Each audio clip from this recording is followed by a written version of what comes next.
for a life, hopefully, of financial confidence and security. Seema Malhotra. Thank you, Dame Angela. It's a pleasure to serve under your chairship today. May I congratulate the Honourable Member for Broadland on securing this very important debate and to support his calls for greater awareness and more ways in which we can look to the embedding of financial education within our school curriculums and also the resources in order to help deliver that. And he's laid out a very strong case on the impact of that on young people's lives.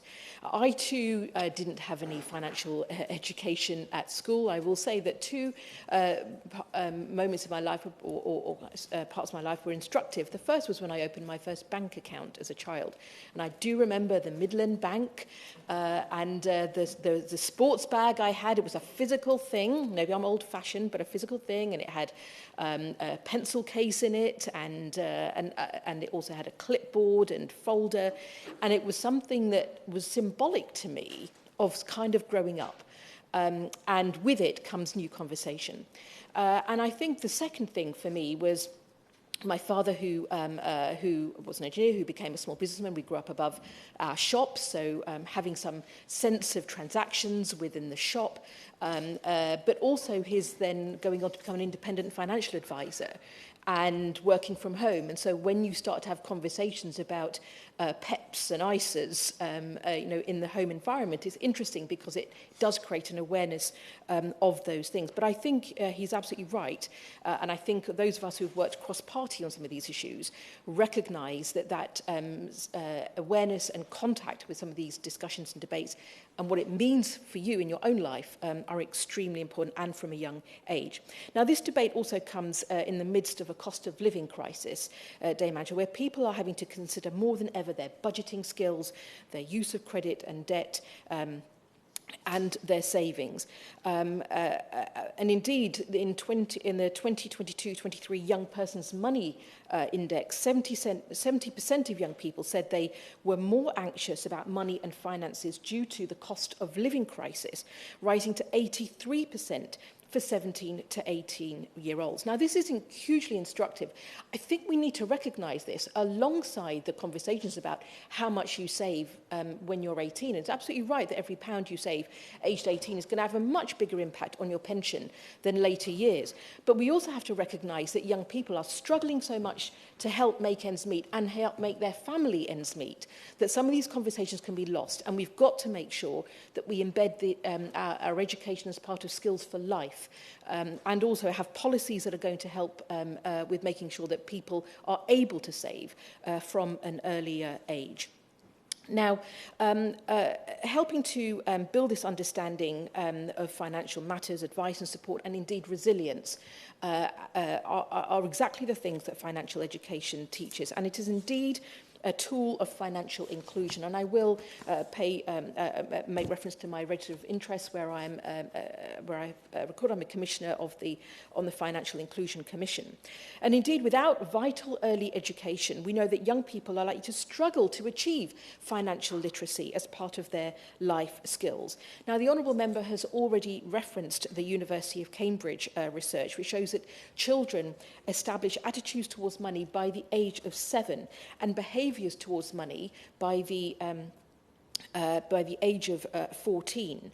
That's increasingly important for, even if you do have education at schools around financial education, how much young people will take it on board and choose to engage. And what head teachers tell me is that young people are making choices about the value of their education at a much, much younger age, even from age 11 or 12. And I think we have to think about that in terms of looking at primary schools, which I will want to make reference to in terms of my own primary schools in Feltham and Heston.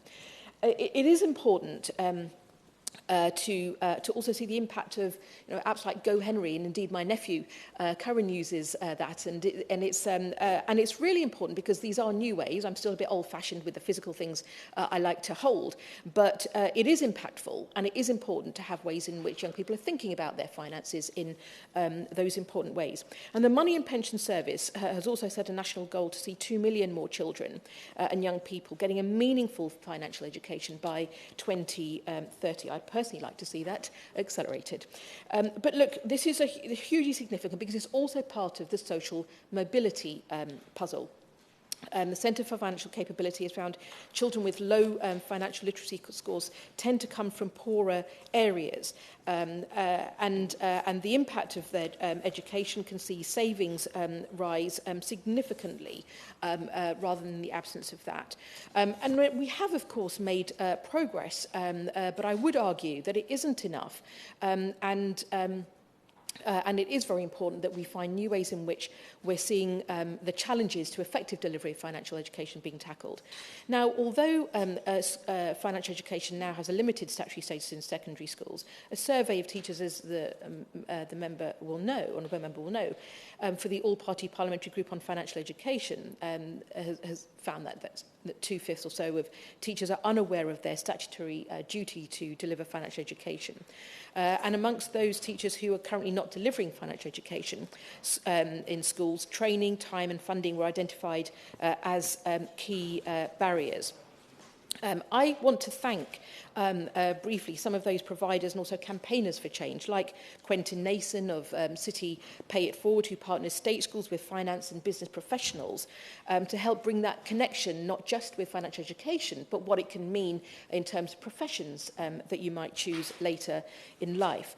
But charity and the private sector shouldn't be picking the pieces up of what has been, in my view, some government neglect, but also the difficulty of implementing this in reality for our schools and teachers. And there does need to be a bigger plan. And some of the issues raised by other experts have included the experience of schools and teaching being very variable, resources being fragmented, teachers not having confidence, and also that schools are still stuck in COVID recovery, which is really impacting what they see as extras on the curriculum. Now, I just want to share a few bits of feedback that I've had from schools as well in my constituency. And a good example from Isleworth and Zion School as well, which is just outside the constituency, but where a lot of my young people will be going. I think we've got a positive story about formal structured units of learning on financial literacy in Year 10, and that every student receives lessons in Year 10 over 8 weeks, covering topics like wages, tax, budgeting, debt, borrowing, ethical consumerism as well. And students in sixth form also receive additional lessons on budgeting before they head off to university and apprenticeships. And they recognise as well the importance of integration in the wider curriculum, including the impact that can have in weekly maths lessons and so on, but also in economics and business schools. What other head teachers have said is that's important, but it doesn't cover everybody. And we need to have that broad view being more consistent for pupils across our education system.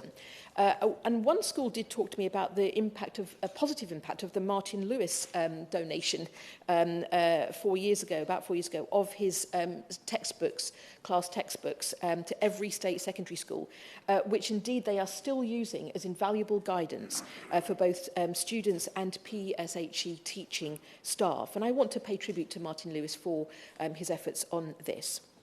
And when I asked what the impact was for pupils, it was very interesting because the feedback was that pupils really like to learn these financial topics. And they say they know this because they ask many more questions.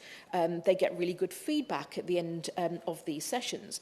But they also recognise, the school, that it takes a highly skilled teacher to teach those topics well. And they struggle with that and to get access to teachers and to be able to afford them in the school. And I also was very interested to hear from other schools in my constituency, Cranford and also Logic Studio School. Logic Studio School, which also run an investment club, and do want to see all of their pupils become financially literate. They say it's a non-negotiable skill that we all must acquire. And they do believe it can only be done by making it a focus in education. They talk about partnerships with charities like MyBank and Quilter Asset Management to give students a stronger background. But it's also, again, piecemeal, and it's whatever they can manage within the constraints of the wider school context. And primaries are also vital. And Southfield Primary School shared with me how within their PHSE education, they do encourage children to explore money and shopping, where people get their money from, different sources of income. They've also done in the past the Young Enterprise Week, where groups of Year 6 students, pupils, are given a small budget and have to invest it in developing a product or service. And I want to pay tribute to Young Enterprise as well. And their 60-year anniversary this year, in my role as chair of the All-Party Parliamentary Group on Entrepreneurship, we also launched a very important report with them on applied learning, with recommendations that I hope the government will continue to assess. But just to conclude, I want to say that this has got to be in the context of broader challenges that we cannot ignore, because when we talk about the quality of teaching, we've also got to recognise that under this government, teacher vacancies have more than doubled. There are over 2,000 temporary filled posts a year. Teacher recruitment targets have been missed again. More teachers are leaving rather than entering our classrooms. And teachers in Hounslow told me earlier this summer that there was about 1,100 vacancies for teachers within a 10-mile radius. So it isn't just recruiting teachers, it's the retention that is causing a huge instability to some of this important learning in our schools. And that's why I think that what Labour has outlined, including using the money from ending private schools' tax breaks to support recruitment in our schools, plugging these skills gaps, are really, really important for how we deliver this. And I think that's got to be part of the context with which the Minister responds.